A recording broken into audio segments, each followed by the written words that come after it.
എല്ലാവർക്കും എൻ്റെ വിനീത പ്രണാമം. ശ്രീ വിശ്വ വാസ്തുവിദ്യ എന്ന എളിയ ചാനലിലേക്ക് നിങ്ങളെ സ്നേഹപൂർവ്വം സ്വാഗതം ചെയ്യുന്നു. പ്രണയത്തെപ്പറ്റി എന്തൊക്കെ ഡയലോഗുകളാണല്ലേ. ഒരെണ്ണം പറയാം. ചിലർ വാക്കുകൾ കൊണ്ട് സ്നേഹിക്കും, ചിലർ പ്രകടനങ്ങൾ കൊണ്ട് സ്നേഹിക്കും, ചിലർ വാഗ്ദാനങ്ങൾ കൊണ്ട് സ്നേഹിക്കും, ചിലർ ബുദ്ധി കൊണ്ട് സ്നേഹിക്കും. എന്നാൽ ഇതൊന്നുമല്ല സ്നേഹം. മനസ്സുകൊണ്ട് സ്നേഹിക്കുന്നവരാണ് യഥാർത്ഥ സ്നേഹിതർ. പക്ഷേ പലപ്പോഴും അവരെ ആരും തിരിച്ചറിയുന്നില്ല. എന്താണല്ലേ? ആലോചിച്ച് സത്യം പറയുക. ഇവിടെ മനസ്സുകൊണ്ട് സ്നേഹിക്കുന്നവരല്ലേ ഇന്നത്തെ കാലത്ത് സത്യത്തിൽ കഴിവുകെട്ടവർ. എന്തെങ്കിലും ആയിത്തീരണമെന്ന് തീവ്രമായി ആഗ്രഹിക്കുകയും അതിനുവേണ്ടി കഠിനമായി പരിശ്രമിക്കേണ്ട സമയത്ത് ചിലരുടെ ഏക ലക്ഷ്യം പ്രണയിച്ച് സ്വന്തമാക്കണം എന്നാണ്. പ്രണയവിവാഹം അത് തന്നെയാണ് ചിലരുടെ ലക്ഷ്യം. പ്രണയിച്ചു തുടങ്ങിയാലോ പിന്നെ ഒന്ന് പറയുകയും വേണ്ട. എവിടെയാണ് ഈ നിയമം എഴുതി വച്ചിരിക്കുന്നതെന്ന് അറിയാൻ വയ്യ. എന്താണ്? ഈ പ്രണയിതാക്കൾ തമ്മിൽ രാത്രി മുഴുവനും ചാറ്റിങ്ങോ അല്ലെങ്കിൽ ഫോൺ വിളിയോ ഉണ്ടായിരിക്കണമെന്ന്. അങ്ങനെയല്ല എങ്കിൽ അത് യഥാർത്ഥ പ്രണയമല്ല എന്നാണ് പറയുന്നത്. അതുപോലെ ഒരു സമയം ആരെങ്കിലും ഒരാൾ നിശ്ചയിക്കും. ആ നിശ്ചയിച്ച സമയത്ത് തന്നെ കണ്ടുമുട്ടാനും സമയം ചെലവഴിക്കുകയും വേണമെന്ന്. ഏത് നിയമത്തിലാണ് ഉള്ളതെന്ന് അറിയാൻ വയ്യ. ഇത് ഏത് നിയമത്തിലാണുള്ളതെന്ന് അറിയാൻ വയ്യ. ഒരു യഥാർത്ഥ പ്രണയത്തിന്റെ ഉദാഹരണം പറയാം. ശ്രീരാമചന്ദ്രന്റെയും ശ്രീ ജാനകി ദേവിയുടെയും പ്രേമം. ശ്രീരാമചന്ദ്രൻ ഒരിക്കൽ പറഞ്ഞു, എനിക്ക് ജാനകി ദേവിയോടാണ് ഏറ്റവും പ്രേമം, എന്നാൽ അതിനും മേലാണ് എന്റെ രാജ്യമെന്ന്. പ്രണയം പാടില്ല എന്നോ പ്രണയിക്കരുതെന്നോ ഒരു മഹത് ഗ്രന്ഥങ്ങളിലും പറഞ്ഞിട്ടില്ല. എന്ന് മാത്രമല്ല, പ്രണയത്തെ പ്രോത്സാഹിപ്പിക്കുകയും ചെയ്യുന്നുണ്ട്. ഒരു സ്ത്രീയോ അല്ലെങ്കിൽ പുരുഷനോ ഉള്ളിൽ പ്രണയമുണ്ടാകുമ്പോഴാണ് അവർ പൂർണ്ണത നേടുന്നതെന്ന് വേണമെങ്കിലും പറയാം.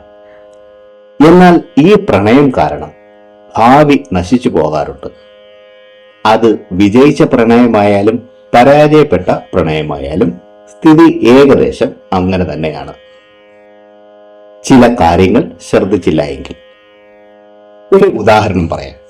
നിതിൻ എന്നൊരു മിടുക്കനായ കുട്ടിയുണ്ടായിരുന്നു. നല്ല അനുസരണാശീലമുള്ളവനും ബന്ധുക്കൾക്കും അയൽക്കാർക്കും പ്രിയപ്പെട്ടവനും അതുപോലെ നല്ലതുപോലെ പഠിക്കുന്ന ഒരു കുട്ടി. കുട്ടിക്കാലത്ത് തന്നെ ഏതെങ്കിലും കോമ്പറ്റീറ്റീവ് എക്സാം ഉയർന്ന മാർക്കോടെ പാസ്സാകണം, നല്ല ജോലി നേടണം എന്നായിരുന്നു അവന്റെ ആഗ്രഹം. മാതാപിതാക്കളും അവന് നല്ല പ്രോത്സാഹനവും അതുപോലെ പഠിക്കാനുള്ള അന്തരീക്ഷവും ഉണ്ടാക്കിക്കൊടുത്തു. ഒരു നല്ല കോച്ചിങ് സെന്ററിലും ചേർന്ന് പഠിത്തം ആരംഭിച്ചു. അങ്ങനെ നല്ലവണ്ണം മുന്നോട്ട് പോയിക്കൊണ്ടിരിക്കുകയായിരുന്നു. അങ്ങനെ ഇരിക്കെ ക്ലാസ്സിൽ അഞ്ജലി എന്ന ഒരു കുട്ടി വന്നു ചേർന്നു. അവളും എൻട്രൻസ് എക്സാം പരീക്ഷയ്ക്ക് തയ്യാറെടുക്കുവാനായിരുന്നു. ഇതിനേക്കാളും പഠിക്കാൻ അത്ര മിടുക്കിയായിരുന്നില്ല അഞ്ജലി. ആ ട്യൂഷൻ സെന്ററിൽ നല്ലതുപോലെ പഠിക്കുന്ന ഒരു സ്മാർട്ട് കുട്ടിയായിരുന്നു നിതിൻ. സ്വാഭാവികമായും ഒഴിവ് സമയങ്ങളിൽ രശ്മി തന്റെ സംശയ നിവാരണത്തിനായി നിതിന്റെ അടുത്ത് എത്തുമായിരുന്നു. പിന്നീട് ക്രമേണ പഠനകാര്യങ്ങളല്ലാതെയുള്ള സംസാരങ്ങൾ തുടങ്ങി. പതുക്കെ പതുക്കെ അവർ തമ്മിൽ നല്ല സുഹൃത്തുക്കളായി മാറി. പിന്നീട് അവർ ട്യൂഷൻ സെന്ററിൽ മാത്രമല്ല പുറത്തും കണ്ടുമുട്ടാൻ തുടങ്ങി. പിന്നീട് ഫോൺ വിളികളായി. നിതിന് പിന്നെ പഠനത്തിന് പകരം കൂടുതൽ അഞ്ജനയോട് സംസാരിക്കുവാൻ താല്പര്യം വന്നു തുടങ്ങി. അവൾ എന്താ ഇതുവരെ എന്റെ മെസ്സേജ് വായിക്കാത്തത്? അവളോട് നാളെ എന്തു തമാശയാണ് ഞാൻ പറയേണ്ടത്? അവൾക്ക് ഏത് ഡ്രസ്സ് ഇടുമ്പോഴാണ് കൂടുതൽ ഇഷ്ടമാകുക? അവളെ ഇനി എപ്പോഴാണൊന്ന് കാണുക? സത്യത്തിൽ നിതിൻ പോലും അറിയാതെ അവൻ പഠനത്തിൽ നിന്ന് ഡിസ്ട്രാക്ഷൻ ആവുകയായിരുന്നു. അവസാനം എന്ത് സംഭവിച്ചതെന്ന് ഊഹിക്കാമല്ലോ. അഞ്ജലിയുടെ പേര് റാങ്ക് ലിസ്റ്റിൽ വന്നു. നിതിന് അവിടെ നഷ്ടം സംഭവിച്ചു. ഈ കഥയിൽ അഞ്ജലി അവനെ ചതിച്ചുവെന്നോ അല്ലെങ്കിൽ അഞ്ജലിയോട് നിതിൻ തന്റെ പ്രണയത്തെ അറിയിച്ചില്ലായിരുന്നോ എന്ന വിഷയമല്ല വരുന്നത്. ഇതുപോലെ എത്ര പേരുണ്ടാകും നിതിനെ പോലെ, അല്ലേ? ഇന്നത്തെ തലമുറയ്ക്ക് കൂടുതൽ പേർക്കും ഉണ്ടാകുന്ന ഒരു വലിയ പ്രശ്നമാണിത്. ഒന്നുകിൽ അനുകരണം, അതായത് സിനിമയിൽ കണ്ടോ അല്ലെങ്കിൽ സഹപാഠികളെ കണ്ടുകൊണ്ടോ ആകാം. എനിക്കും വേണം പ്രേമം, ദിവ്യമായ പ്രേമം. ഇത് വെറുതെ ഒരു ഫാന്റസി ആണെന്ന് തിരിച്ചറിയുമ്പോൾ നല്ല സമയങ്ങൾ കടന്നു പോകും. പിന്നീട് ജീവിതമായിരിക്കില്ല, തള്ളി നീക്കൽ മാത്രമായിരിക്കും. എന്തായിരിക്കും സംഭവിക്കുക? പ്രത്യേകം എടുത്തു പറയണോ? ഇവിടെ നിതിന് എന്താണ് സംഭവിച്ചത്? എപ്പോഴും മെസ്സേജ് വന്നോ എന്ന് ആകാംക്ഷയോടെ ചെക്ക് ചെയ്യുക. വൈകാരികമായി തളരുക, അതായത് സ്വന്തം കാര്യത്തെക്കാളും അവളുടെ കാര്യം തിരക്കുക. ആഹാരം കഴിച്ചോ, എന്തു ചെയ്യുകയായിരുന്നു എന്നൊക്കെ ചിന്തിച്ച് വൈകാരികമായി ക്ഷീണിക്കും. അടുത്തത് ചിന്തകൾ വരിക, അതായത് അവൾ ഇപ്പോൾ ഏത് രീതിയിലായിരിക്കും, അവൾ അപ്പോൾ ഏത് രീതിയിലായിരിക്കും എന്നെപ്പറ്റി ചിന്തിച്ചിട്ടുണ്ടാവുക, അവൾ അവനോട് എന്താണ് സംസാരിച്ചിട്ടുണ്ടാവുക, ഞാൻ ഉദ്ദേശിച്ചത് അവൾക്ക് മനസ്സിലായി കാണുമോ എന്നിങ്ങനെയൊക്കെ ചിന്തകൾ. ഇതുപോലെയുള്ള കാര്യങ്ങൾ നിങ്ങളുടെ ഭാവി ജീവിതത്തെ കാര്യമായി തന്നെ ബാധിക്കും, തീർച്ച. കാരണം ഈ സമയത്ത് ഓർക്കുക പോലുമില്ല തന്റെ വിലപ്പെട്ട സമയമാണ് ഈ നഷ്ടമാകുന്നത് എന്ന്. പ്രണയിക്കരുത് എന്നൊന്നും ആരും പറയുന്നില്ല, എന്നാൽ നിങ്ങളുടെ കരിയറിനെ നെഗറ്റീവായി ബാധിക്കുന്ന തരത്തിൽ ആകരുത്. ഇതിൽ നിന്ന് എങ്ങനെ രക്ഷപ്പെടാനാകും? ഇന്ന് ചില വഴികൾ പറയാൻ ശ്രമിക്കാം. ഒന്ന് ശ്രദ്ധയോടെ കേൾക്കുക. ആദ്യം തന്നെ നിങ്ങളുടെ ഈ ഡിസ്ട്രാക്ഷന് കാരണമായ കാരണങ്ങൾ എന്തൊക്കെയെന്ന് ചിന്തിക്കുക. അതിൽ പ്രധാനപ്പെട്ട ഒന്നാണ് ഹോർമോൺ ചേഞ്ചസ്. ഇത് നിങ്ങൾക്ക് മാത്രമല്ല ടീനേജിൽ 99% പേർക്കും ഉണ്ടാകുന്ന ഒരു ഫീലിംഗ് ആണെന്ന് ആദ്യം മനസ്സിലാക്കുക. അതായത് ഈ വികാരവും ഫീലിംഗും നിങ്ങൾക്ക് മാത്രമല്ല വരുന്നതെന്ന് തിരിച്ചറിയുക. ഈ പ്രായത്തിൽ ഹോർമോണിന്റെ നിർമ്മാണവും പ്രവർത്തനവും വളരെ കൂടുതലായിരിക്കും. പ്രത്യേകിച്ച് ഓപ്പോസിറ്റ് ജെൻഡറിനോട് ആകർഷണമാകുന്നത് ഇപ്പോൾ കൂടുതലായിരിക്കും. രണ്ടാമത്തേത് സിറ്റുവേഷൻ, അതായത് ആ സമയത്ത് നിങ്ങൾ മറ്റുള്ളവരെ താരതമ്യപ്പെടുത്താൻ തുടങ്ങും.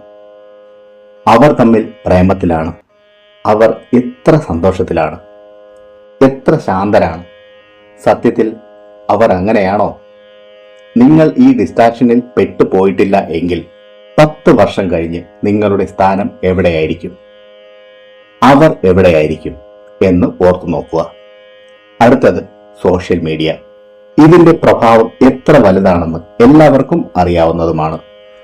റീൽസ്, വീഡിയോകൾ എങ്ങനെയുള്ളതാണെന്ന് നിങ്ങൾക്ക് അറിയാം. കാരണം അവർക്കറിയാം ഈ യൂസ്ലെസ് ആളുകൾ കൂടുതൽ ഇഷ്ടപ്പെടുന്ന കാര്യങ്ങൾ ഇട്ടാൽ മാത്രമേ അവർക്ക് റീച്ച് കിട്ടുകയുള്ളൂ. അതെല്ലാം കണ്ട് മനസ്സിനെ നിങ്ങൾ മനഃപൂർവ്വമല്ലാതെ മനസ്സിലാക്കി കൊടുക്കുന്നു. ഇതെല്ലാമാണ് ജീവിതത്തിലെ എൻജോയ്മെന്റ് എന്ന്. ഈ 3 കാരണങ്ങളെ നന്നായി മനസ്സിലാക്കിയാൽ ഡിസ്ട്രാക്ഷനിൽ നിന്ന് രക്ഷ നേടാൻ എളുപ്പമായിരിക്കും. അടുത്തത് പ്രാധാന്യമുള്ളത് എന്ത്? നിങ്ങളൊന്ന് കണ്ണടച്ച് ചിന്തിച്ചു നോക്കൂ. നിങ്ങൾ ഒരു ഉയർന്ന നിലയിൽ എത്തിച്ചേർന്നുവെന്നും ഒരു നല്ല കാറ് വാങ്ങി അതിൽ നിങ്ങളുടെ അച്ഛനമ്മമാർ പോകണമെന്ന് ആഗ്രഹിച്ച ഇടം, അവർക്ക് പോകാനാകാത്ത ആ ഇടത്തിലേക്ക് അവരെ കൂട്ടിക്കൊണ്ടു പോകുന്നു. ആ സ്ഥലത്തെത്തി അവർ ആനന്ദാശ്രുക്കളോടെ നിങ്ങളുടെ കാറിൽ നിന്ന് ഇറങ്ങുന്ന ആ ദൃശ്യത്തെ ഒന്ന് ഭാവനയിൽ കണ്ട് ചിന്തിച്ചു നോക്കൂ. അതിനു പകരം ഇതുകൂടി ചിന്തിക്കാൻ മറക്കണ്ട. എങ്ങനെയും പഠിത്തം കഴിഞ്ഞ് ഏതെങ്കിലും ഒരു തൊഴിലിടത്ത് ജോലിക്ക് കയറി കഠിനാധ്വാനവും അതുപോലെ ആട്ടും സഹിച്ച് ചെയ്യുന്ന ജോലിക്ക് കിട്ടുന്ന ശമ്പളത്തിൽ ഒന്നിനും തികയാതെ നിർവാഹമില്ലാതെയുള്ള ജീവിതം എങ്ങനെയും തള്ളി നീക്കുന്നത് കൂടി ഓർത്തു നോക്കുക. ഇത് പെൺകുട്ടിയാണെങ്കിലോ, പ്രണയിച്ച് നടന്ന് അത് അവസാനം വിവാഹത്തിൽ കലാശിച്ചാലും അല്ലെങ്കിലും ഭർത്തൃ വീട്ടിൽ തുണിയെല്ലാം കഴുകി കുഞ്ഞുങ്ങളെ നോക്കി വീട്ടമ്മയായി കഴിയേണ്ടി വരിക. ഒന്ന് ആലോചിച്ചു നോക്കൂ, ഈ അവസ്ഥയാണോ നല്ലത്, അതോ ആദ്യം പറഞ്ഞ അവസ്ഥയാണോ നല്ലത്?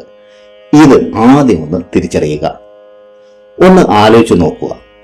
എത്ര ചെല്ലക്കുട്ടിയായി വളർന്നാലും ജീവിതത്തിൽ ഒന്നും ആയിത്തീരാൻ കഴിഞ്ഞില്ലെങ്കിൽ അന്ന് വരെ പുകഴ്ത്തി നടന്ന അച്ഛനമ്മമാർ വരെ മറ്റുള്ളവരുടെ മുന്നിൽ പറയും, എന്റെ മകൾ അല്ലെങ്കിൽ മകൻ ഒരു ഉപയോഗമില്ലാത്തവനാണെന്ന്.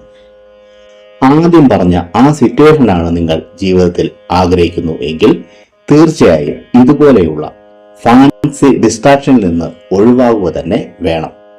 പലരും എന്നോട് പറഞ്ഞിട്ടുണ്ട്, അവനില്ലാതെ എനിക്ക് ജീവിക്കാനാകില്ല എന്ന്. ഇത് കേൾക്കുമ്പോൾ തന്നെ എനിക്ക് ചിരി വരും. എത്ര നാളായി പ്രണയത്തിലായിട്ട്? അത് 2 വർഷം. അതിനു മുമ്പ് എങ്ങനെയാണ് ജീവിച്ചത്? ഈ ഒരു ചോദ്യമാണ് ഞാൻ ചോദിക്കുന്നത്. നിങ്ങൾ സ്വന്തം കഴിവുകൊണ്ട് എല്ലാം നേടി കഴിയുമ്പോഴാണ് ഭഗവാൻ വന്ന് ചോദിക്കുന്നത്, എന്താണ് നിങ്ങൾ ആഗ്രഹിക്കുന്നതെന്ന്. മനസ്സിലായെന്ന് കരുതുന്നു. എന്തെങ്കിലും ആയിത്തീരുക. നിങ്ങളുടെ പുറകിൽ ആളുകൾ വരും, അല്ലെങ്കിൽ ആളുകളുടെ പുറകിൽ നിങ്ങൾക്ക് പോകേണ്ടി വരും. പ്രിയരെ, ഈ അദ്ദേഹത്തിൽ പറഞ്ഞ കാര്യങ്ങൾ നിങ്ങൾക്ക് പ്രയോജനപ്പെട്ടു എന്ന് ഞാൻ വിശ്വസിക്കുന്നു. ഇഷ്ടമായെങ്കിൽ ലൈക്ക് ചെയ്ത് എന്നെ അറിയിക്കുക. നിങ്ങളുടെ ഇഷ്ടദേവന്റെ പേര് ഒന്ന് കമന്റ് ബോക്സിൽ എഴുതുക. മറ്റുള്ളവർക്ക് പ്രയോജനപ്പെടുന്ന രീതിയിൽ എന്തെങ്കിലും ഉണ്ടെങ്കിൽ ഷെയർ ചെയ്യാനും ഈ ചാനലിലെ പഴയ വീഡിയോകളും കാണുക. പിന്നെ ഞാൻ എപ്പോഴും പറയുന്നത് പോലെ സത്യസന്ധമായ യഥാർത്ഥ വാസ്തുവിദ്യ രഹസ്യങ്ങളും സനാതന ധർമ്മത്തിലെ സാധന, ഉപാസന, മന്ത്രരഹസ്യങ്ങളും ഹസ്തരേഖ വിജ്ഞാനവും സാമുദ്രിക ശാസ്ത്ര രഹസ്യങ്ങളും അറിയാനായി നിങ്ങൾ ഈ ചാനൽ സബ്സ്ക്രൈബ് ചെയ്യുക. നിങ്ങൾക്കെല്ലാവർക്കും സർവേശ്വരന്റെ അനുഗ്രഹം ലഭിക്കാനായി ആത്മാർത്ഥമായി പ്രാർത്ഥിച്ചുകൊണ്ട് നിർത്തുന്നു. നന്ദി, നമസ്കാരം.